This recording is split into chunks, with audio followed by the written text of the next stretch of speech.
Hey, what's up, everybody? This is Brendan Hauser with EVOQ Bike. So I've had a few questions coming about what is my overall coaching philosophy, or how do I see an athlete look at their goals and think, how do we go from A to B? And then also, as we get new viewers to the channel and listeners to the podcast, people say, what is EVOQ Bike? Who is this guy? What is he talking about? Is he an athlete? Is he a coach? And so I wanted to address both of these in one video. I made a podcast a while back, but I figured an update would be good. And a lot of times in these videos, I'm speaking as athlete to athlete. I'm speaking as someone who, hey, guys, I've gone out and tried this, or I've prescribed this to this type of athlete. What's your experience been? Because sometimes now in the comments, people are like, no, that's wrong. This doesn't work. You're wrong about this. It's like, well, no, this is just a conversation. And there's many ways to train an athlete.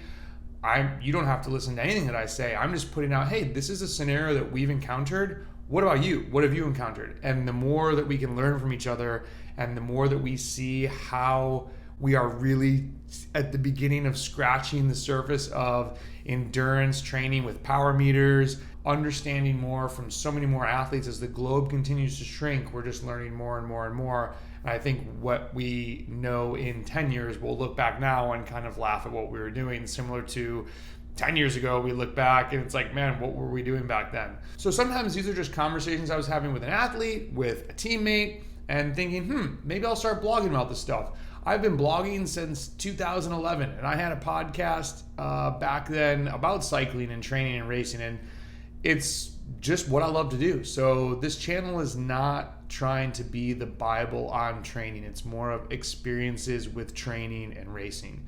So with that, coaching philosophy, I laid out a few bullet points that I think anyone can use to help shape how you're training and how you're looking to approach your upcoming goals and events. And I think before we even get into those, we need to be careful of having any really strong convictions. I've tried a lot of different ways of training. I've had multiple different coaches, and every coach has their own way of shaping things.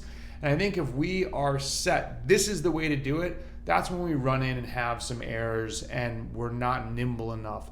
So it's really important. There's a writer, Jonathan Swift, that said, we should never be ashamed of being wrong, but just wiser today than we were yesterday. So I talked to a coach one time who said, I don't really want to make a video because what if I change my mind and in 3 years I'm doing something different and people look back? It's like, things are going to change. This training and racing with the power meter is going to change things, and we're going to get new meters and we're going to get new things, and it's going to change. I mean, if we're doing the same thing in 10 years, we're doing it wrong. So with that, these are my, December 2022 coaching philosophy bullet points. Number one, consistency and execution. Consistency of riding the bike and training will be your best friend. We can look at this from a macro and micro, sort of the overall consistency, and then on the micro, hitting the workouts within the week. And then the caveat to that, though, is also being nimble. Sometimes we lay things out and things happen in life and the workout doesn't line up. It's like you just had this crazy stressful day. It's like, oh, I have to go do VO2 max intervals. Maybe that day is not the best day. So the way to execute that is calling the audible, riding endurance, and setting it up for Friday when everyone's out of the office and it's 3 p.m. and you're like, see ya, I'm out of here. I'm going to go crush this. And you're super stoked. You had your carbs. You're ready to rock and roll. Number two, athlete and event-specific workouts. So this is super basic. What are your strengths? What are your weaknesses? What's your life schedule like? How does this all apply to what you want to do on the bike? Every video that I post is not for every athlete. Every video that I post is not something that I train. I talk about that. I don't do a ton of anaerobic training because that is not what I need. So you need to just, it's not a crazy complex process, but take a look at what are you good at? What are you bad at? How can you change your body physiologically through training to address those weaknesses, probably double down a little bit on strengths. And then the life schedule piece is that this has to work with your life. If Sunday you love being with your family and you have things in the morning and it's a busy afternoon, it makes no sense to put a training session on that day. And you need to be malleable and figure out a way to get the hours in that you're trying to hit on the days that you can do it. So be specific to you. Don't look to a template to tell you the exact answer. Get some information from a template maybe, but you have to apply it to you. You are the athlete. Number 3, experience and science. Both are very important. We're constantly learning on the bike through every athlete's training, racing, experiences, and then staying current with current training techniques. Now that also means fleshing out, do they work? I went through many different training techniques that were a fad, and I put out a video of what's the next craze.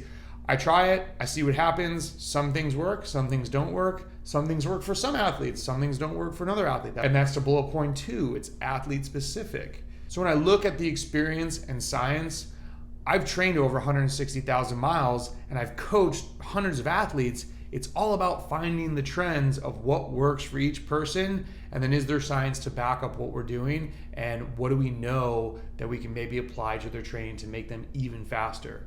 And that brings us to an important bullet point 4, variety and alternating the stimulus. Sometimes we find something that works, and initially when I was a younger coach, I thought this is working, more is better. And maybe you would do, instead of 2 blocks of it, now you're doing like 3 blocks of the same thing over and over again. And an athlete starts to get a little stale, or the athlete might stop responding to the training. And so the bumps that you were getting in the first 3 or 4 weeks, they're no longer happening. And when an athlete starts to plateau a little bit or just gets on a constant and is not improving, that's, an athlete's brain is like, I'm going down. They think that that's very bad. And sometimes it's just you didn't change up the stimulus enough. So I think that don't do the same thing over and over, and have a rotating pattern of training blocks based on the athlete and the events listed in the other bullet point. When you're doing only one thing, you're neglecting everything else. And I think blending, there's a way to blend workouts for an athlete. Maybe do VO2 max and lactate clearance. And number 5, I'm more polarized or pyramidal. I posted on Instagram. Do people think they're the same? You know, polarized does not mean no threshold training. To me, it means keep the easy and keep the hard very hard. And there will be a wide range of different training within those buckets.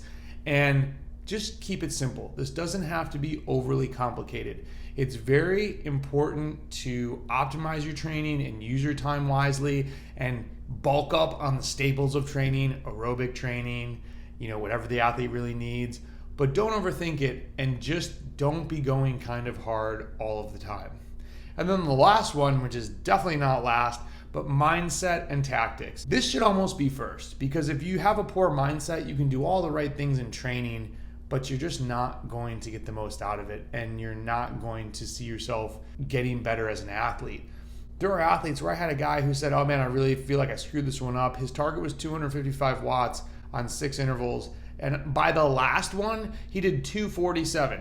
I was opening up the file thinking by the 4th one, he was doing 220. I'm like, man, what do you mean? You're 7 watts off? Is that the math? 8 watts off? How is that failing? We are too robotic at times with power meters. And I love power. I love the data. But are you kidding me?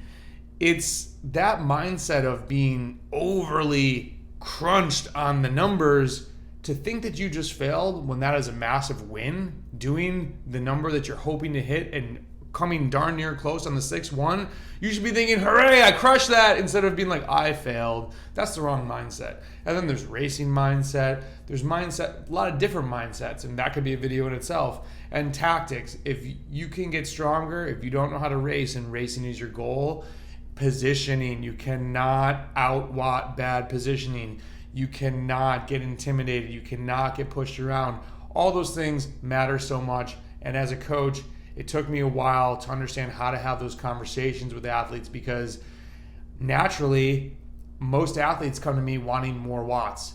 And I make them stronger, and then they go to a race and don't do better. And they're explaining to me what happened. And I'm like, man, I'm totally missing the bullseye here. They're not understanding move up before the climb. They're not understanding this is the hard part of the race before the finishing sprint. So tactics is massively important.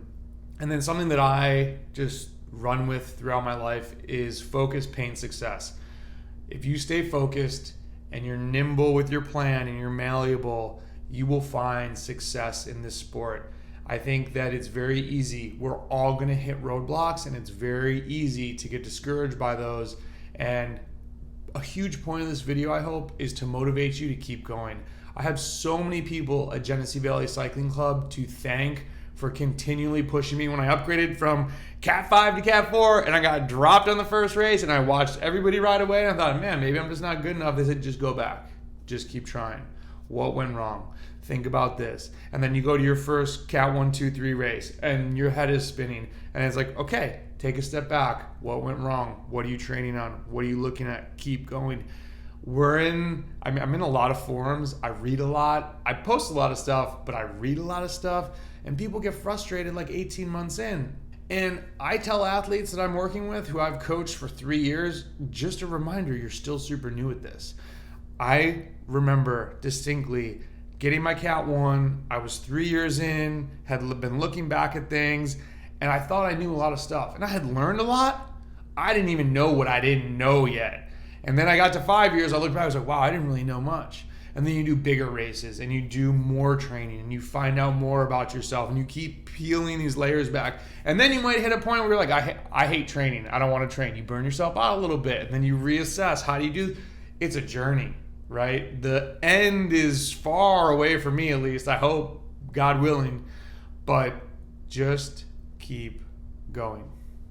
Please tell a friend about the channel. Please subscribe. We're trying to hit 4,000. Please share it with a friend.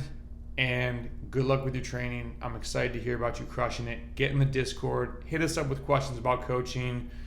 One-on-one, there's some stuff in Training Peaks. Coming out with some lactate clearance workouts for people that have been asking me about that. It's coming, I promise. It's just delayed. Good luck with everything. We'll talk to you soon. See ya.